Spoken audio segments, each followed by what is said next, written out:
तो आपका सिविक्स का चैप्टर 2 चल रहा था, functioning of the state government. Part 1 और पार्ट 2 मैंने अपलोड कर दिया है। यह है पार्ट 3 वीडियो। तो इसमें हमारा फर्स्ट टॉपिक है गवर्नर। हम यहाँ से स्टार्ट करेंगे। तो हर एक स्टेट का अपना अपना गवर्नर होता है। तो हमारे स्टेट का कौन है? जैसे झारखंड की है द्रौपदी मुर्मू।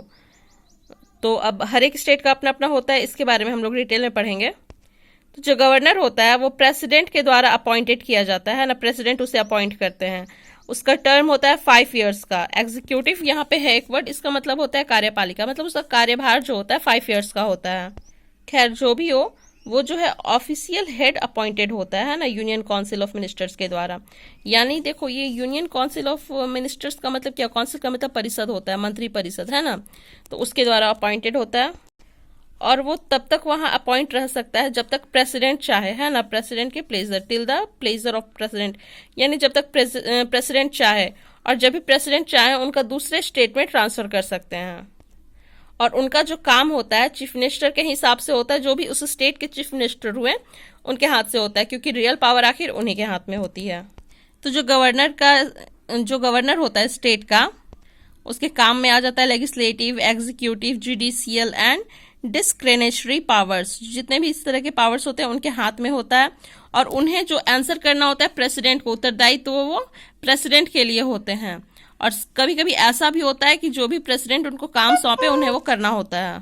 और प्रेसिडेंट के जैसे ही गवर्नर रिस्पॉन्सिबल होते हैं सारे appointments, high officers with in the state, यानी कि जो भी बड़े बड़े मंत्रियों की जो बैठक होती है उसके लिए यही रिस्पॉन्सिबल होते हैं, इनको अरेंजमेंट करना होता है। और वो कभी भी लेजिस्लेचर का एड्रेस कर सकते हैं, बुला सकते हैं, बैठक बुला सकते हैं, या तो फिर कोई रिटन मैसेज भेज सकते हैं। और उनको ये पावर होता है कि वो सेशन के ये को कभी भी बुलाएं या कभी भी बंद कर दें। और उनके पास ये भी पावर होता है कि वो लेजिस्लेटिव असेंबली को कभी भी भंग कर सकते हैं। डिसॉल्व का मतलब भंग कर देना, यानी लेजिस्लेटिव असेंबली को वो कभी भी भंग कर सकते हैं अपने जो काउंसिल ऑफ मिनिस्टर्स हैं उनके एडवाइस पर। काउंसिल ऑफ मिनिस्टर मैंने पहले भी आपको बताया, मंत्री परिषद।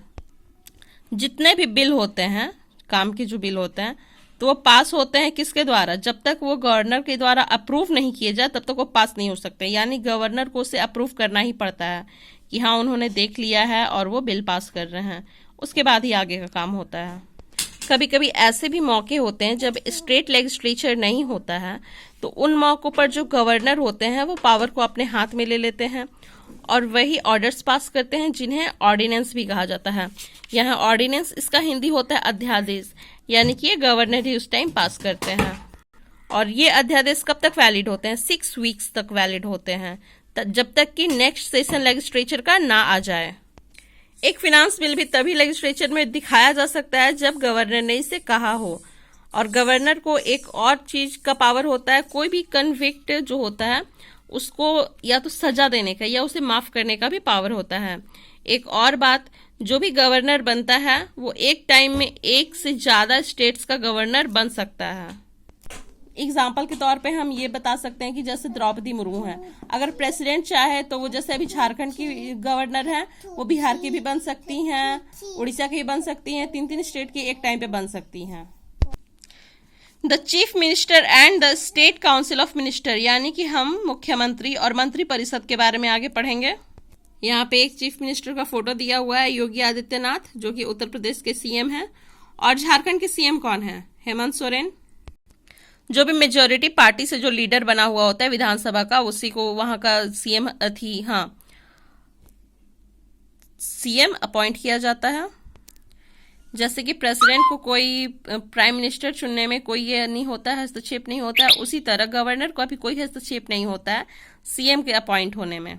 बस कभी ऐसा हो जाए, मान लो कि दोनों तरफ इक्वल वेटेज आ जाए, है ना, मान लो दोनों पार्टियों की तरफ इक्वल आ जाए, तो उस दशा में क्या होता है, गवर्नर को चुनना होता है कि कोई एक तरफ वो अपना वोटिंग दे दे जिससे कि उसका वोट ज्यादा हो जाए। तो वो अपने बुद्धि से चुनता है कि कौन सीएम बनने के लायक है।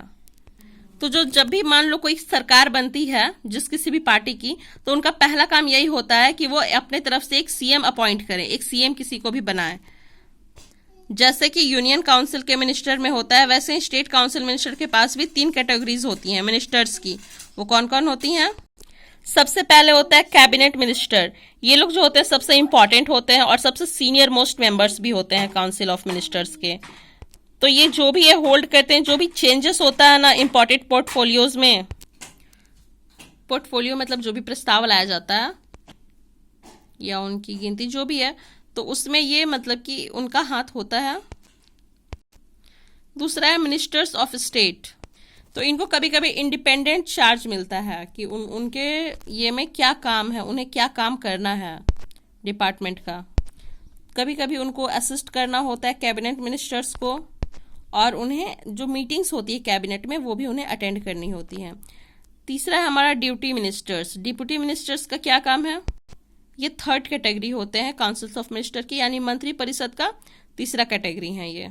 इनके पास कोई भी इंडिपेंडेंस चार्ज नहीं होता है पोर्टफोलियो का, लेकिन उन्हें उससे अटैच्ड होना पड़ता है। तो इनका काम जनरली ऐसा होता है कि जो भी मिनिस्टर्स के वो अंडर में हैं उनके द्वारा दिए गए काम को वो करें। अब पार्लियामेंट सेक्रेटरी के बारे में हम लोग पढ़ेंगे।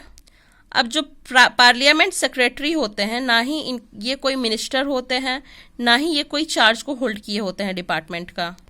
ये चीफ मिनिस्टर्स के द्वारा अपॉइंट किए जाते हैं और उनके ही रिस्पॉन्सिबिलिटी होते हैं, यानी जो भी काम होता है तो जो भी चीफ मिनिस्टर होता है इनके हेल्प से, इनके ओपिनियन से करते हैं। और इनका मेन काम भी यही होता है कि जो भी फंक्शंस चीफ मिनिस्टर कर रहे हैं उनके द्वारा कर रहे हैं, उन्हीं में ये हाथ बटाएं, हेल्प करें। नॉर्मली क्या होता है कि जो चीफ मिनिस्टर होता है या मंत्री परिषद होता है, ऑफिस को वही होल्ड करते हैं जब तक कि लेजिस्लेटिव असेंबली जो है वो ख़त्म ना हो। और जो काउंसिल ऑफ मिनिस्टर होते हैं वो भी इसी के लिए रिस्पॉन्सिबल होते हैं। और इनका काम कब तक रहता है, इनका टाइमिंग कब तक रहता है? 5 ईयर्स तक का। पहले भी बता चुके हैं कि 5 ईयर्स तक इनका टाइमिंग रहता है। अगर ऐसा होता है कि कोई चीफ मिनिस्टर अपना रेजिग्नेशन दे दे या तो फिर वो मर जाए, तो ऐसे केस में क्या होता है, उनका पूरा मंत्री परिषद जो है वो सीज हो जाता है, ख़त्म हो जाता है, भंग हो जाता है ना। वो ऑफिस से रिमूव कर दिए जाते हैं, जब तक कि बिल्कुल वैसे ही जैसे लोअर हाउस या लोकसभा के रिमूव कर दिए जाते हैं जब प्राइम मिनिस्टर के साथ ऐसा होता है। आखिरकार वो सेंटर में तो वही होता है ना। अब हम लोग देखेंगे कि एक चीफ मिनिस्टर का रिस्पॉन्सिबिलिटीज क्या होता है। ये फिगर आप लोग देख सकते हो, बीच में है चीफ मिनिस्टर और सारे तरफ home minister, minister of public works, minister of local self government, excise and revenue minister, minister of industries, health and family welfare minister, education minister, minister of jails etcetera. तो ये जो भी है ये सारे काम चीफ मिनिस्टर इसमें centre में रख के सारे मिनिस्टर से उनको करवाना उनका काम है। तो इसके बारे में हम डिटेल में पढ़ेंगे। चीफ मिनिस्टर को किसने अपॉइंट किया? गवर्नर ने। और वो जो है रियल एग्जीक्यूटिव है स्टेट गवर्नमेंट का। उनका जो पोजीशन है वो एनालॉगियस मतलब अनुरूप होता है ना, ठीक वैसा ही होता है जैसा प्राइम मिनिस्टर का होता है। जैसे प्राइम मिनिस्टर सेंटर में होते हैं उस तरह सीएम भी सेंटर में होते हैं, जैसा आप यहाँ पे देख रहे हो। ही holds a pivotal position. Pivotal मतलब जो केंद्र होता है ना, सेंटर, वहां तो होल्ड्स अ पाइवोटल पोजीशन, उसने पाइवोटल में ही रहा है। और बाकी सब तरफ दूसरे मिनिस्टर्स हैं, जो काउंसिल्स ऑफ मिनिस्टर होते हैं वो हैं। तो जितने भी मैटर्स होते हैं स्टेट के, जो भी काम करवाने होते हैं, वो इसे गवर्नर से एडवाइस करते हैं, यानी उनसे सलाह लेते हैं। वही लिंक होते हैं काउंसिल ऑफ मिनिस्टर्स के बीच में और मिनिस्टर्स के बीच में। और मान लो कि कोई मिनिस्टर अगर अपना रेजिग्नेशन भी देना चाहे तो उसे सीएम के पास जाना पड़ेगा। और अपने सारे मिनिस्टर्स के बीच में वर्क भी वही डिस्ट्रीब्यूट करते हैं, यानी सीएम डिस्ट्रीब्यूट करते हैं। वही सुपरवाइज करते हैं क्या काम करना है, और उसके लिए जो भी गाइडलाइंस है सीएम ही प्रोवाइड करते हैं।